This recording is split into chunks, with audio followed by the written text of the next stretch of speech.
les pusieron de niñera. Toma fotos.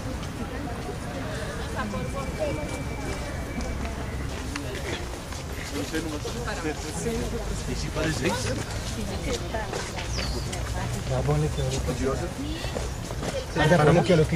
Pero es que no se escucha. Él iba para la exposición. Nosotros ahí vamos por allá, chequear ahí.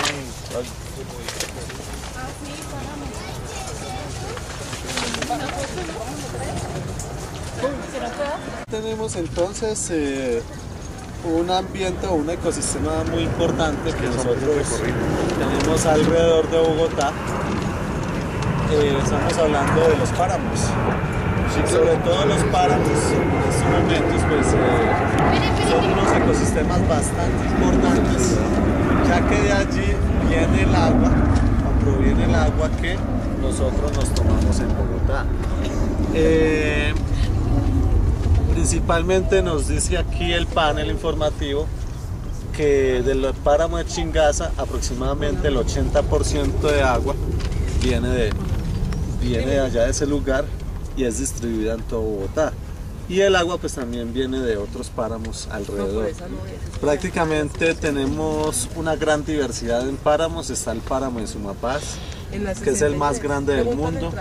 Está el páramo también de Cruz Verde, El Guerrero, Sumapaz. Bueno, hay varios. Por ejemplo, el río Bogotá nace en el páramo... Bueno, no recuerdo, pero sí, exacto, más o menos a una altura de 3.800 metros. Allá hay una reserva forestal o natural que se conoce como el nacimiento del río Bogotá. Allá nace el río y el agua es así como, digamos, el nacimiento es así como lo vemos acá en esta foto, en la zona del páramo. Entonces miren que los páramos también son muy importantes porque le dan origen a los ríos en Colombia. Todos los ríos en Colombia vienen de las partes altas de las montañas. Entonces allá es donde se originan, digamos, los primeros hilitos de agua que va, a medida que van descendiendo por la cordillera, entonces van formando los diferentes ríos. Ya cuando el río llega a la sabana, entonces ya ahí es cuando empieza a contaminarse, hasta que desemboca ya, recorre toda la sabana y desemboca ya en Girardot.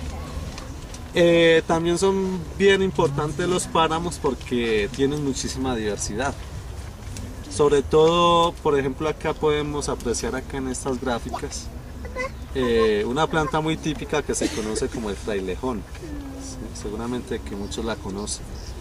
El frailejón es una especie pues que se ha logrado, digamos, adaptar muy bien a los ecosistemas del páramo, ya que en el páramo encontramos sobre todo muchísimo frío, encontramos mucho viento, baja presión atmosférica, encontramos también, digamos, una radiación solar muy alta, ¿sí? Entonces todas estas condiciones hacen, digamos que hacen que estas plantas pues se logren adaptar a ese lugar, ¿sí?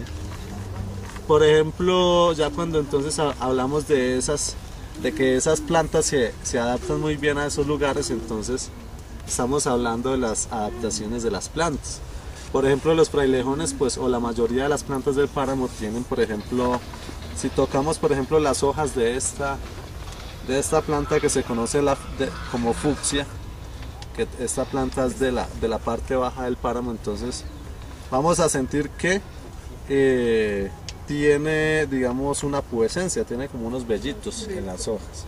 Entonces se dice que esto es para ayudarle a regular la temperatura. ¿Sí? También, por ejemplo, la mayoría de las plantas son enanas. En el páramo nosotros no vamos a ver árboles, porque primero que todo por la escasez de oxígeno o la baja presión atmosférica no tienen un crecimiento rápido. Se dice que, por ejemplo, el frailejón tiene un crecimiento por ahí de 3 centímetros al año. Pues hay varios registros. Y fuera de eso, pues no les conviene tener mucha altura porque el viento que hacen los páramos, pues, digamos, es como la parte alta de las montañas es donde convergen todos los vientos.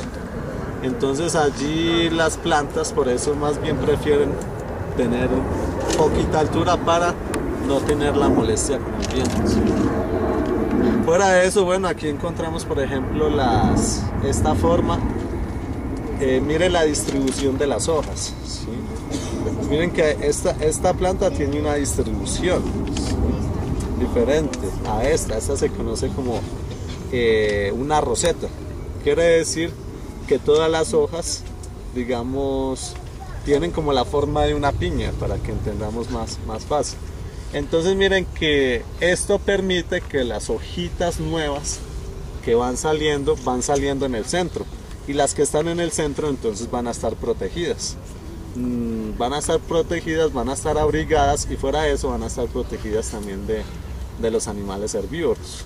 Entonces miren que son muchas estrategias, muchas adaptaciones que tienen las plantas para poder adaptarse a ese lugar. Ya si nosotros por ejemplo vamos a ir a un desierto, entonces vamos a ver unas plantas completamente diferentes, ¿sí? Ahorita que pasemos por el desierto, entonces vamos a ver cómo esas plantas se adaptan a esos lugares, ¿sí? Es algo muy parecido como por ejemplo las personas de tierra caliente a las personas de tierra fría. Son diferentes, digamos, en la forma, en la cultura, y sobre todo también en la forma de ser. Lo mismo pasa con las plantas. ¿Listo? Entonces ya sabemos la importancia de los páramos, la diversidad de las plantas, el agua. También hay algo bien importante, son los nevados, ¿sí? Ya cuando nosotros empezamos a escalar por encima de los 5000 metros, entonces allí vamos a encontrar, digamos, vamos a encontrar algunas huellas de nieve o de escarcha. O mejor dicho, antes eran los 5000 metros, ahorita pues ya le toca caminar más aún. Como todos los días hace más y más calor, entonces es que esto lo conocemos ya como el calentamiento global o el cambio climático. Entonces la nieve está, por ejemplo, anteriormente, hace unos 20 años atrás, la nieve, por ejemplo, digamos que todo este terreno que vemos acá estaba cubierto de hielo, de nieve, ¿sí? Ya por el calentamiento global, entonces la nieve o la línea de la nieve del hielo pues ha ido subiendo, ¿sí? Por ejemplo, el Nevado del Ruiz, que es uno de los más grandes y los más altos del país, anteriormente tenía 60 kilómetros cuadrados de glaciar. Ahorita solamente tiene 10, ¿sí? De 60 pasó a 10. Entonces eso es ya una realidad que se está presentando en el país, y pues no se sabe hasta si, por ejemplo, si continúa elevándose la temperatura, entonces se tienden a desaparecer. Más o menos hay unos pronósticos, dicen que para el 2020, 2025 pues ya no se va a tener, pero son pronósticos, ¿sí? Uno no sabe qué pueda pasar de aquí en adelante. ¿Listo? Estas zonas con hielo y no les pasa nada. ¿Cómo? ¿Cómo es? No, esos son Esos se conocen como los girasoles de páramo, ¿sí? Y por ejemplo estas plantas pueden vivir más o menos a 4800 metros. Entonces ya ustedes se podrán imaginar, por ejemplo, mira el terreno como es inhabitado. Estas plantas son muy especializadas, digamos, en esos terrenos, en el frío, en los altos, en los vientos fuertes. Entonces acá tenemos el frailejón, que digamos para esta cordillera hay, si no estoy mal, hay más de 10 especies. Acá tenemos, por ejemplo, los colchones de agua. Estos colchones, se dice más o menos que el 70% de esta planta es pura agua, ¿sí? Eso quiere decir que ellos pueden almacenar muchísima agua. Y fuera de eso, pues la van liberando gotica a gotica, y así es como se van formando las lagunas y los ríos allá en los páramos.